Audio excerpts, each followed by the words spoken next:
if I can step outside and move a little bit, I generally find that helps. It helps to get away from the situation that is causing the dysregulation, because sometimes you can get stuck in a bubble. I also think, again, like doing challenging activities has helped me, because I think being in the mountains, you learn to solve problems, and you also learn to like really evaluate what's worth being stressed about. Welcome to Season 2 of ADHD Difference. I'm your host, Julie Legg, ADHD advocate, author of The Missing Piece, a woman's guide to understanding, diagnosing and living with ADHD, and an unapologetic doer of many things. This season, we're turning up the volume with a global lineup of brilliant guests, bringing their lived experiences, insights, research, strategies and resources. And of course, along with a healthy dose of humour and humility. Whether you're neurodivergent yourself or just curious, there's something here for every curious brain. Let's dive in.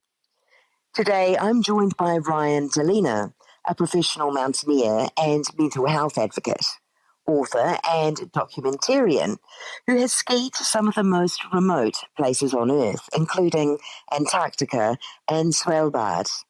But before any of that, Ryan was a child repeatedly restrained in therapeutic school, misunderstood, dysregulated, and searching for relief. Everything changed when he discovered the outdoors. Skiing became more than a passion. It became a way to regulate, heal, and reclaim his sense of self. Ryan, welcome to the show. Good to be here. Look, your childhood was very different from most, including being restrained. Can you take us back to those early years and share what it felt like for you then? Yeah, it was really challenging because at a very young age, they identified that I learned differently and I struggled in a traditional classroom setting. And the best answer that they had at the time was to move me to a therapeutic school. And essentially, their method of behavior modification at this school was anytime you got out of line and weren't willing to sit in a timeout chair, they would just restrain you. Sometimes they didn't even give you that option. Sometimes they'd move straight to a restraint. And in other programs I saw down the line, it was usually used as a last resort. But in this particular program, it was actually kind of part of their methodology in a way. They thought if they just restrained you enough, eventually you'd stop misbehaving. And it kind of had the opposite effect on me because I was learning to associate conflict with adults ending in violence. And this was back before the laws changed. So they could restrain you on the floor, they could get on top of you, they could cover your mouth.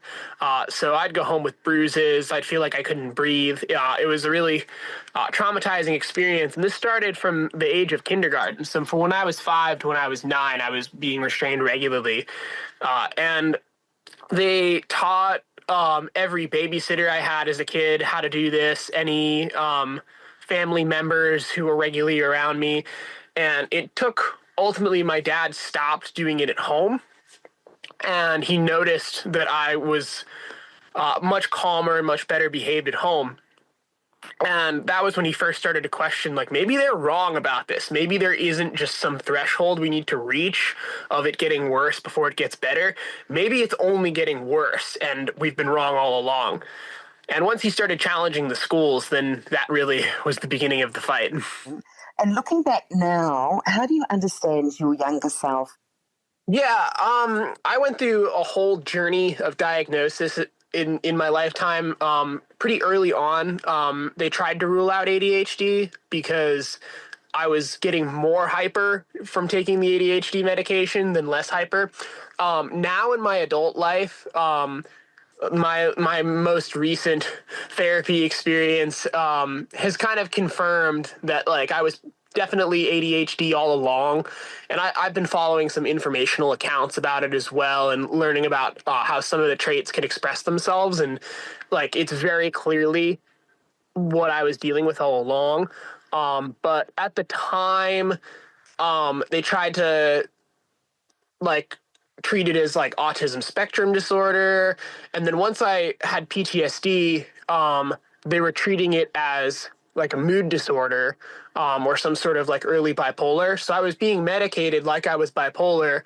And then obviously it wasn't working because I was still being triggered by the same things because it was trauma that I was working through, not a mood disorder. So they'd, keep upping the doses and keep not having it work.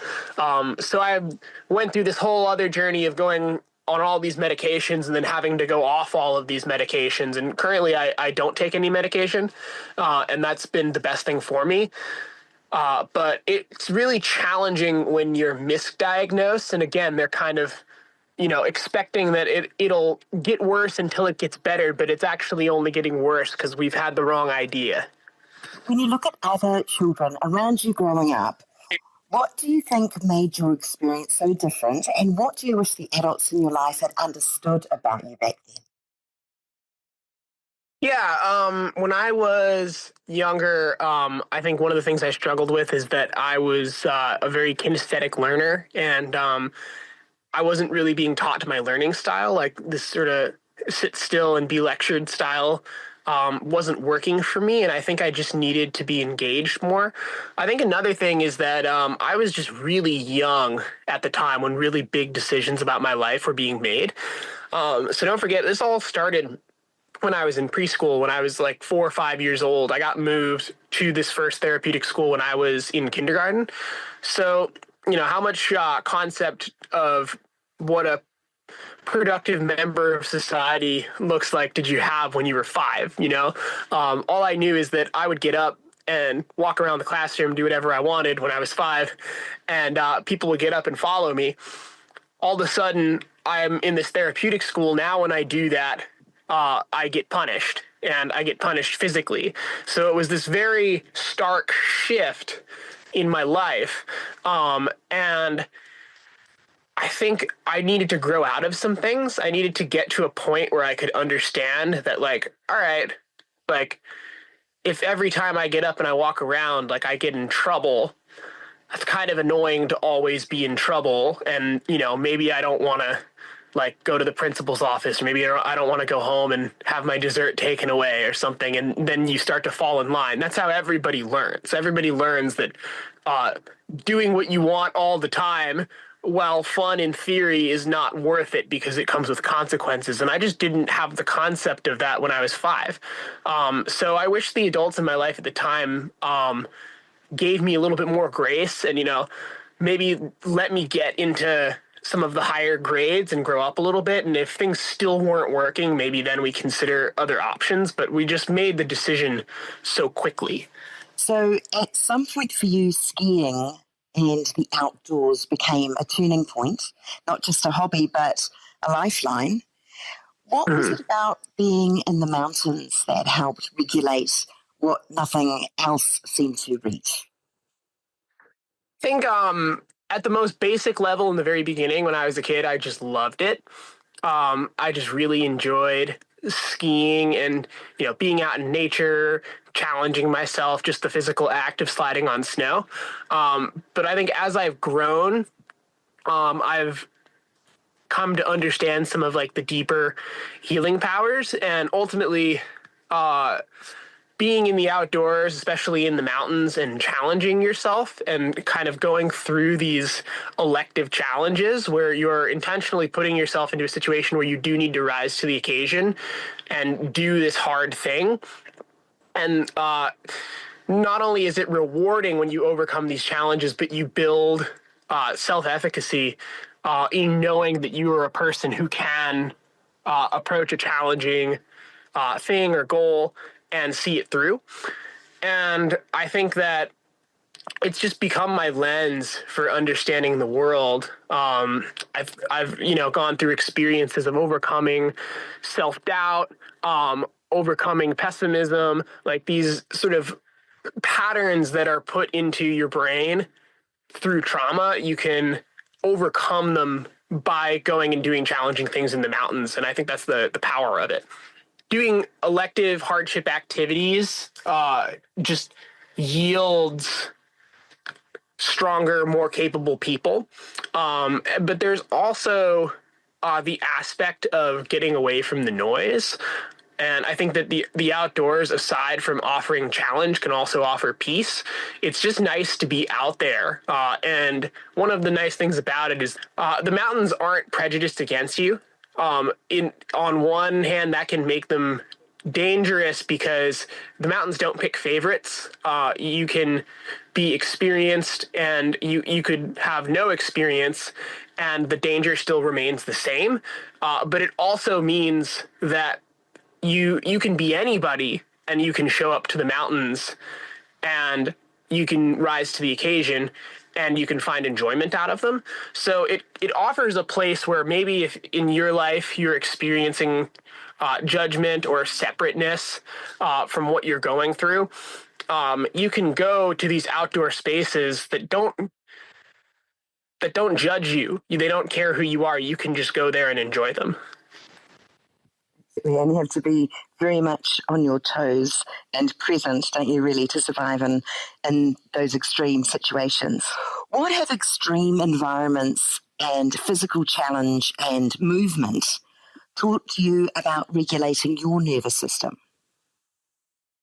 Well, I guess part of that piece you just touched on is presence in a way. And I think especially for ADHD minds, you can experience something through movement. I get this a lot through rock climbing or through like particular types of skiing where your mind just goes quiet because you enter what's called the flow state. And reaching the flow state happens when the level of challenge meets your level of ability level.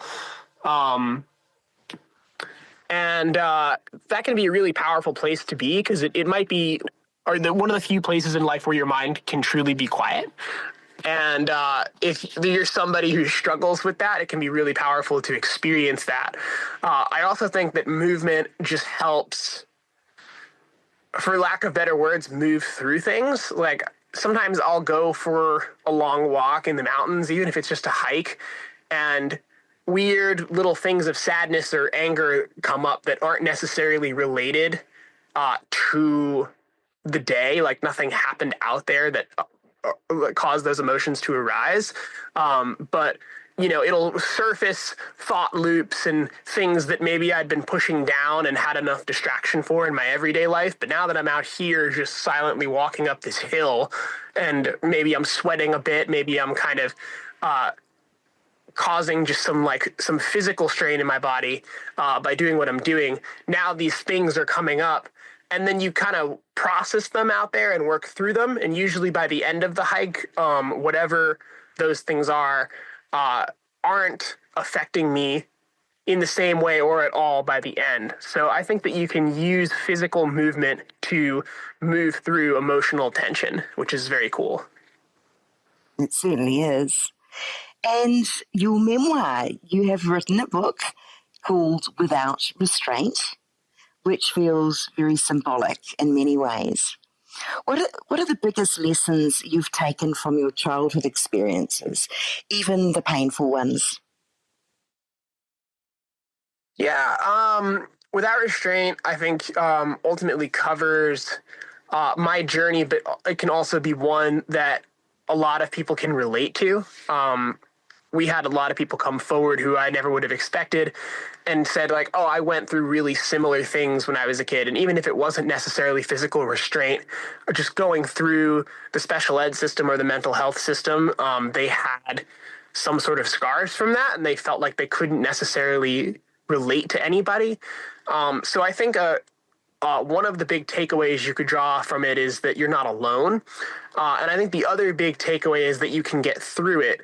And I think a big part of that is having some sort of passion as a guiding light. I think sometimes people don't necessarily want to open the book because they don't ski or they don't understand skiing. But skiing is really just a vehicle in this book. The book could be about basket weaving. The important thing is not so much the skiing, it's about the passion. And it can be what you learn from the passion, or it can also just be the very nature of having something to love, something to look forward to, if you're really struggling and your everyday life is very challenging, like knowing that at the end of the week or at the end of the month, or even if it's just a couple times a year, there's something that you really love, that you really want to pour your energy into, that you'll get to connect with at some point, can be enough to motivate you to slog through whatever you're going through in your everyday.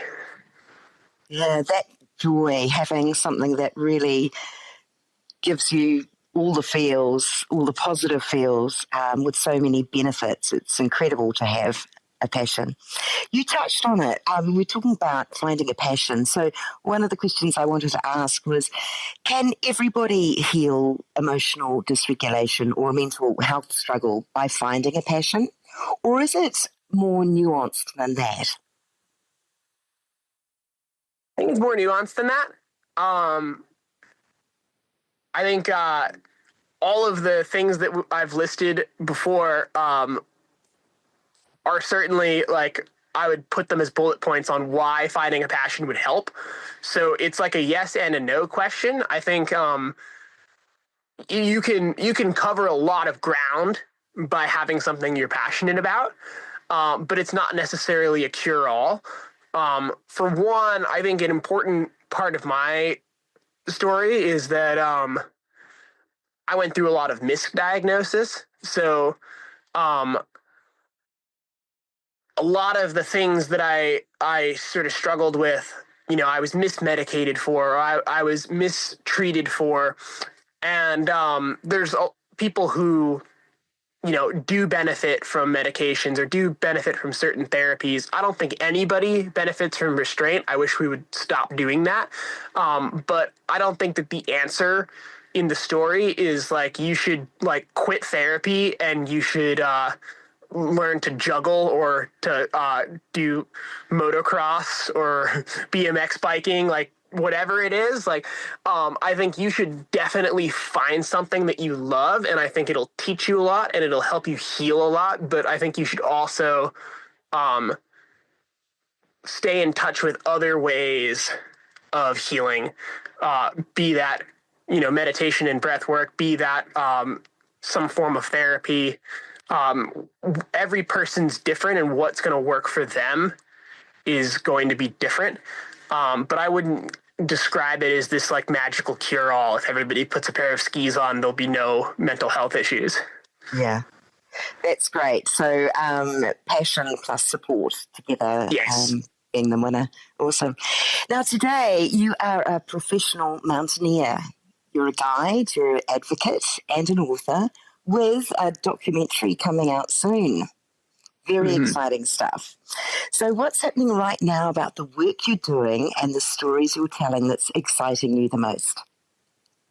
Yeah, right now what's most exciting is obviously this documentary that you just mentioned that's coming out. The film's called 91.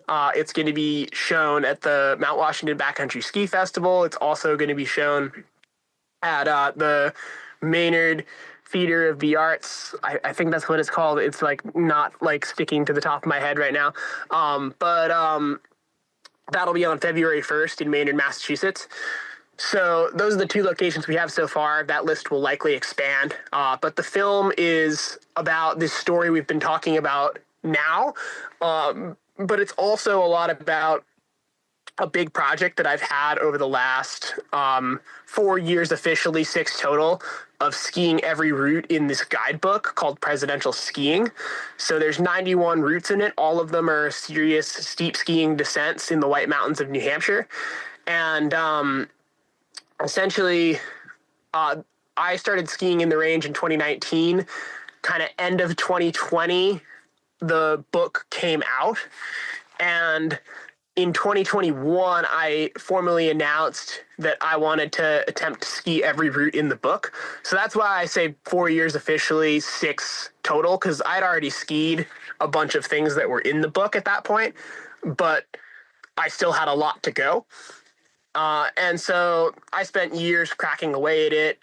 There were all sorts of challenges because a lot of these lines are very ephemeral. They need super specific conditions to form in safely skiable shape. And a lot of them are also technical. So they might have ice cliffs in the middle that you need to climb up and rappel over in order to ski the line through. They might have really long approaches. So you're walking 15 miles in a day to like ski one run. If you want to go out there and ski 2 or 3, it's this huge day. And maybe there's, 5 or 6 in the area total. So you need to keep coming back to this area again and again and continue to get these conditions to line up. So for the film, we filmed my last 2. One of them is the what I would call the sleeper crux of the whole project. It's kind of one I knew was going to be hard, but I think I underestimated just how hard it was going to be. This route called PF Flyer. And we happened to really score on the conditions on the day we did it, and we were able to ski it without a rope, which there's only a handful of people who have done so. And then the other line is one that I intentionally saved for last called Stovepipe, which is still like a cool and like steep line, but it's one that is regularly in condition. Like pretty much any year you go out in the spring, you can go ski Stovepipe. And it's in an area called Tuckerman Ravine, which is probably the most famous skiing zone in the Northeast, if not in the whole country. And it was where I did my first run in the presidential range and in the guidebook. And I thought it'd be really cool to have the project finisher be in the same ravine. So that was kind of my idea there. Wow, how exciting. And how long did it take to film the documentary? So it took 2 days of going out and skiing, which, again, like super fortunate because it's very hard to ski the calendar, and there was a lot of just like trusting intuition that the days I picked were gonna work out. And I don't know, I'd call it like a 1 in a million that we were able to go out and film and ski on the days we were able to, because not only like at the time I had just been taking the winter off, and any day when things were in condition I was just gonna go do it. But to also have it line up with like this random date on the calendar you picked long before you could see the weather, and have there be, low enough wind that you can fly the drone and things like that. Like we scored big time on that. So we only spent 2 days filming the skiing, but then there were like 2 other days, no, like maybe like 3 or 4 other days where we were walking around with cameras filming like other things, like my childhood home, and we had to get a bunch of B-roll. We got a lot of me in my van, which is like where I am right now, the place that I live. Just, cooking or organizing my gear or walking around the Mount Washington Valley looking at stuff, grocery shopping. Like there's so much we filmed that we didn't end up using because you can only fit so much into like a 38-minute segment. But it was really silly, some of the things, just like walking around, like looking at like which sausages to buy with like, Mark standing there with this huge camera. Like people were so confused. Yeah, acts natural with this big camera. Wow. Oh, that sounds like an adventure in itself.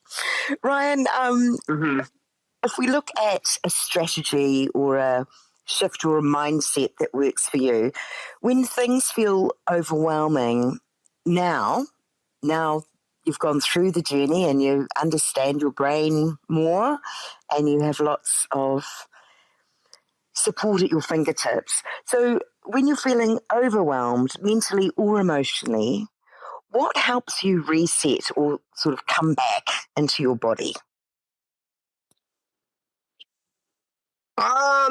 It sounds really simple, but just if I can step outside and move a little bit, I generally find that helps. It helps to get away from the situation that is causing the dysregulation, because sometimes you can get stuck in a bubble. I also think, again, like doing challenging activities has helped me, because I think being in the mountains, you learn to solve problems, and you also learn to like really evaluate what's worth being stressed about. And, if it's blowing, 40-mile-per-hour winds and it's, -20 wind chill and you are on an exposed ridge and you need to like keep yourself warm, like that's a problem. That's like a thing worth like getting a little perked up about. But when you're, I don't know, when someone cuts you off in traffic, like it's easier to like step out of that and just be like, this is like not a big deal. Like we're not in a rush. We're not racing daylight. We're not on the verge of getting hypothermic, running out of food. We're not evaluating if this slope is going to avalanche or not. Like it just makes a lot of the like first world problems feel like very simple. But I won't pretend that it's like turned me into like a monk. Like the one thing that still gets to me more than anything is I hate when technology acts up. Oh man. If I spend all day editing and make this like 30-minute video and then I go to share it and it spends like an hour sharing only to tell me at the very end it failed to upload, I could yell at a computer all day. And I need to recognize in those situations, like, okay, like I'm getting myself worked up and staying here next to this computer that's pissing me off and like continuing to like beat my head against the wall is not going to make this get better. I need to just like step away from this and do something else until I feel better. I love that. I also like earlier when you were talking about perspective, wasn't it? When you're contemplating survival rates at the top of a mountain versus being stuck in rush hour traffic. It's all about perspective. Well done. And I've got another question for you, and that is for young people or parents who feel trapped in systems that don't seem to fit, and you have been there, what would you most want them to hear? On one hand, what can I really tell those people who are really going through it that is going to be all that meaningful? Because I know how much it sucks and how much I wouldn't have wanted to hear it, because to some degree you're just trying to get through the day when you're stuck in the system. But I think the thing I would say is that there is hope. I want to have my story serve as an example that you can go through all of the things that I went through and maybe the listener is going through and still have a happy and successful life. I think that one of the biggest things that I struggled with when I was still in the therapeutic school system is like I couldn't look around and point to anybody who seemed like they made it. Like there was no one out in the world who was like an icon who like went through this. And I think it's a really, really weird, especially the mental health system, because like we,